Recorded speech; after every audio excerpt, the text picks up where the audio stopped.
back to the channel, everybody. Today we are installing some ditch lights from Rough Country. We're going to jump right into the unboxing video and then we'll get right into the installation. Let's check it out. So first we're going to look at our ditch light brackets from ADF. They make a lift kit for the Outlander Sport as long as these ditch light brackets, and they make a lot of stuff for Subarus, but those are the few things they make for Outlander Sports. These are awesome brackets.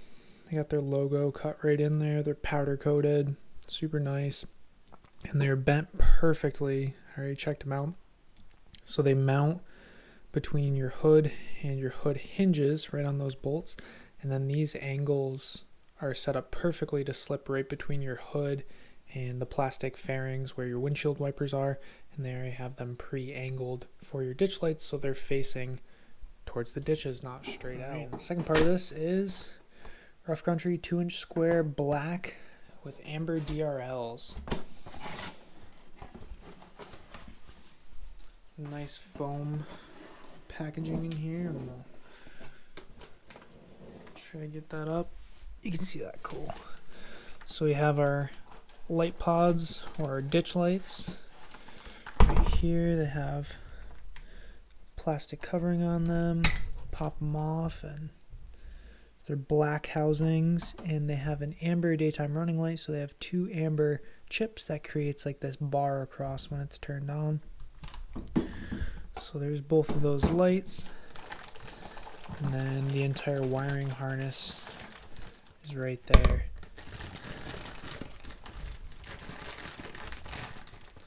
Pop that open real quick. Get this box out of our way.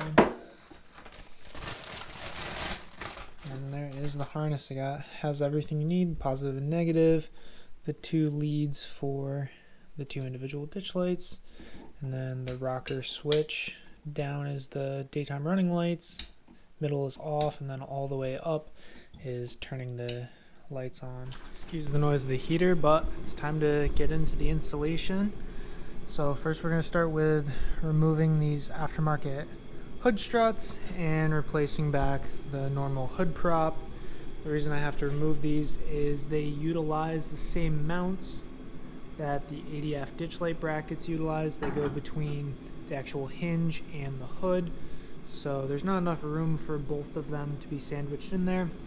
So we're going to remove our hood struts to get these ditch lights in. So we're going to start with that, installing our hood prop, and then we're going to install the ditch light brackets.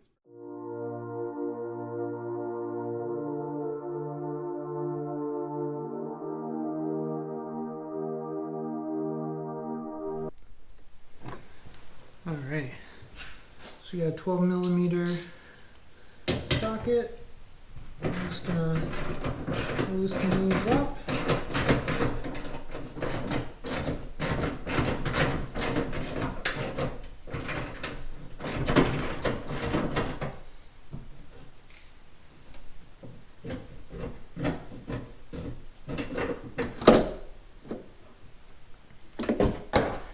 Alright, there's one hood strap out.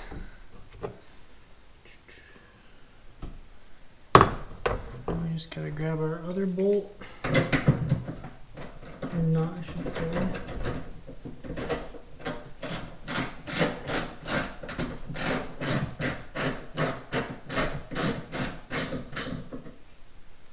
Alright, so we got both of those out. Now we can fit up our bracket from ADF.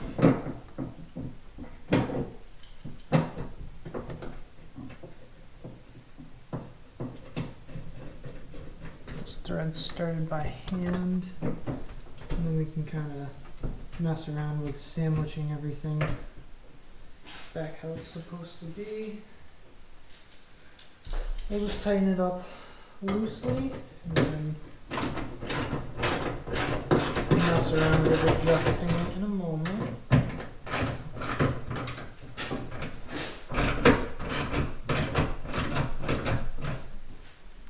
So the next bit we're going to be working on is hopefully seeing if this Rough Country rocker switch is going to fit in one of these factory locations. So, and then take out this screw, and I'm assuming this entire panel is just gonna pop right off.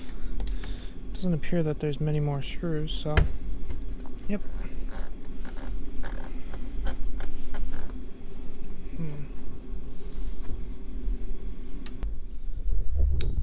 So slightly unorthodox, but I removed the 2 screws connecting this to the OBD2 port that was holding it in, unplugged the traction control and this dummy plug here, and we put in that rough country backwards because unfortunately it's a little too square to fit in. So we're just going to go in with the Dremel and cut it away. Oh, I forgot to mention, so these dummy plugs or buttons, I broke the clip on this one trying to remove it, and then realized I was trying to remove it the wrong way, so I just hit it with the butt end of a screwdriver and popped it out the back like this.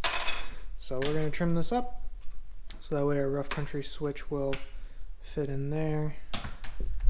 Well, might be a little crooked, certainly not perfect, but it is sitting in there flush.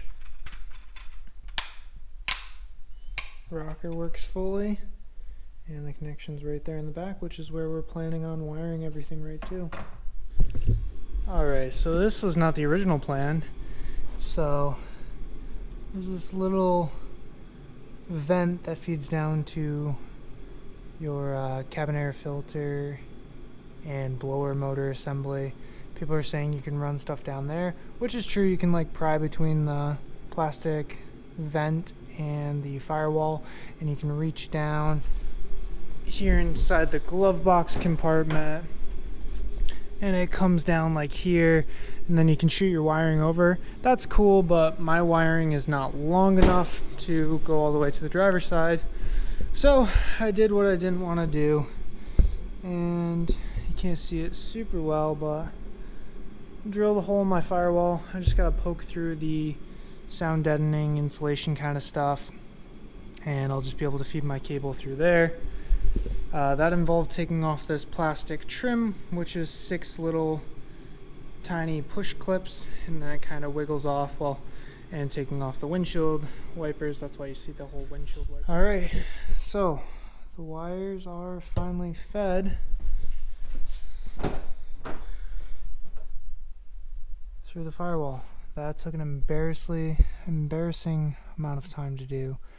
I had to keep using a knife to try to cut the hole bigger from the inside.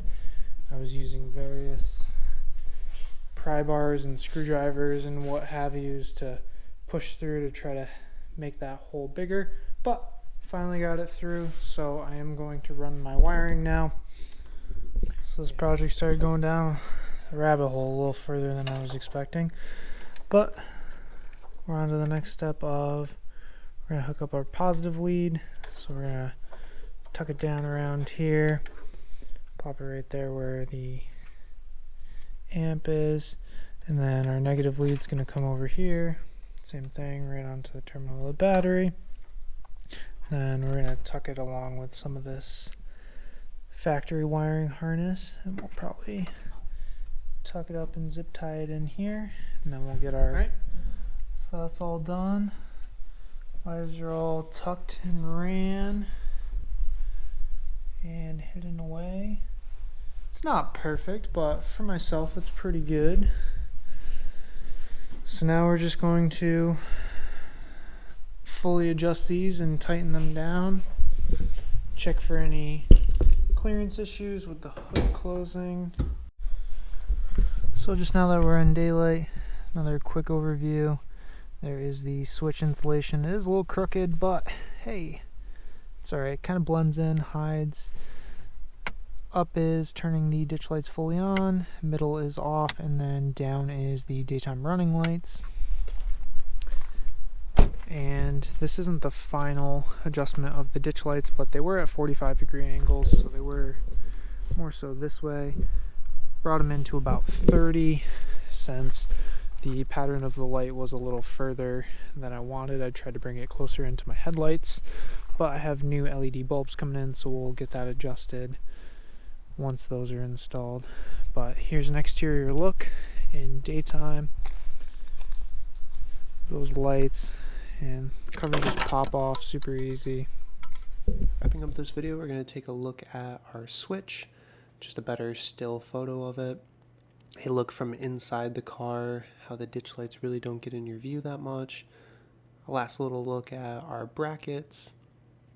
Another photo of the engine bay with all the wires tucked away. And then some exterior photos of the ditch lights. Those Amber DRLs really have a nice presence. And to wrap up the video, we're going to play some short clips of driving with the ditch lights on. I want to thank everybody for taking the time to check out the video, and we'll catch you on the next one.